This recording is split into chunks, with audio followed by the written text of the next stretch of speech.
दोस्तों वैसे तो पाकिस्तान के सितारे काफी लंबे समय से गर्दिश में हैं, लेकिन पिछले 2 दिनों में पाकिस्तान के साथ जो चीजें हुई हैं, उससे पाकिस्तानी आवाम और उसके हुक्मरानों को सांस लेने में भी तकलीफ हो रही होगी। क्योंकि पहले तो ये लोग भारत से मैच हार गए, सीरीज हाथ से निकल गई और अब अमेरिका ने इनके खिलाफ एक फरमान जारी कर दिया है। देखिए दोस्तों, आप सभी को मालूम है कि F-16 एक अमेरिकन फाइटर जेट है, जिसे कुछ वर्षों पहले पाकिस्तान के द्वारा खरीदा गया है और अब यूएस स्टेट डिपार्टमेंट ने पाकिस्तान के F-16 फ्लीट को लेकर कुछ स्ट्रिक्ट कंडीशन इम्पोज किए हैं, जो कि पाकिस्तान की एयरफोर्स को प्रभावित करने वाली हैं। तो चलिए सबसे पहले अपडेट की बात करते हैं। दरअसल ट्रंप एडमिनिस्ट्रेशन ने 5.3 बिलियन की फॉरेन एड फ्रीज की हुई थी, जिसे उनके द्वारा रिसेंटली अनफ्रीज किया गया है और इस फॉरेन एड में पाकिस्तान के F-16 फ्लीट की मेंटेनेंस के लिए $397 मिलियन का पैकेज भी शामिल है। लेकिन इस फंडिंग को रिलीज करने के साथ अमेरिका ने कुछ स्ट्रिक्ट कंडीशन अटैच की हैं, जिससे पाकिस्तान की परेशानी बढ़ने वाली है।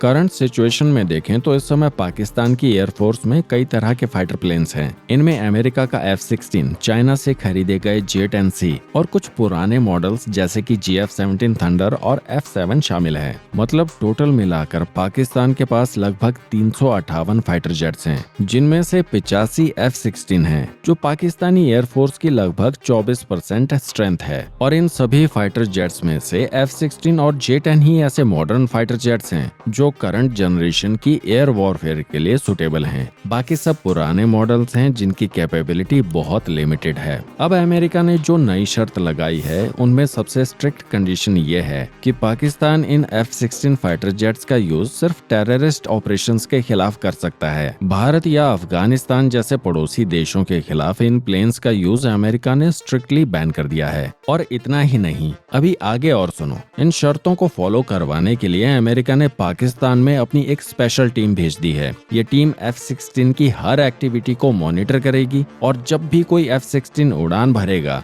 तो इस टीम को पता होना चाहिए कि वो कौन से मिशन के लिए जा रहा है। ये टीम पूरी तरह से ट्रैक करेगी कि फाइटर जेट कहां गया, कितना फ्यूल यूज हुआ और कौन से वेपन कैरी किए गए।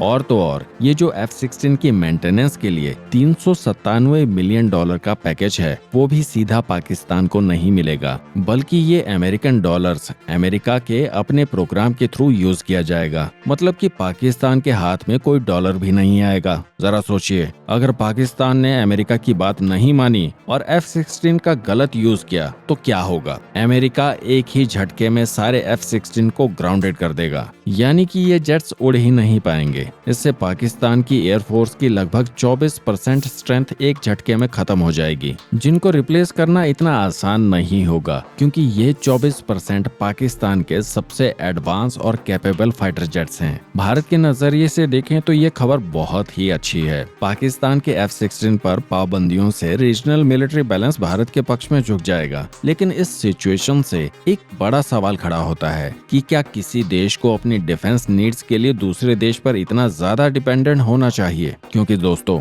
शायद यही वजह है कि भारत ने अभी तक अमेरिका से फाइटर जेट्स जैसे क्रिटिकल एसेट्स नहीं खरीदे और इसीलिए ज्यादातर भारतीय कभी F-35 या MRFA में भी अमेरिकन फाइटर जेट्स को खरीदने के पक्ष में नहीं है। क्योंकि अगर हम अमेरिका से प्लेन खरीदेंगे तो वो हमें भी ऐसी ही शर्तें मानने को कहेगा, और जब हम पूरे पैसे देकर फाइटर जेट्स खरीद रहे हैं तो फिर हम उसे यूज करने के लिए अमेरिका से परमिशन क्यों लें? और इस पूरी सिचुएशन से एक बात साफ है कि डिफेंस जैसे इम्पोर्टेंट सेक्टर में आत्मनिर्भरता बहुत जरूरी है। भारत का अपने डिफेंस प्रोडक्शन पर फोकस इसी स्ट्रेटजी का हिस्सा है। तेजस प्रोग्राम और आने वाला एमका प्रोजेक्ट इसी सोच का नतीजा है। हालांकि भारत इन प्रोग्राम्स के लिए अमेरिका से जेट इंजन खरीदकर गलती कर चुका है, जिसे अब डिलीवरी डिलेज के रूप में झेल भी रहा है। तो दोस्तों, आप इस बारे में क्या सोचते हैं? क्या भारत को कभी अमेरिका से फाइटर जेट्स खरीदने चाहिए? और पाकिस्तान की इस हालत को लेकर आप क्या कहना चाहेंगे? अपने विचार कमेंट्स में जरूर बताएं।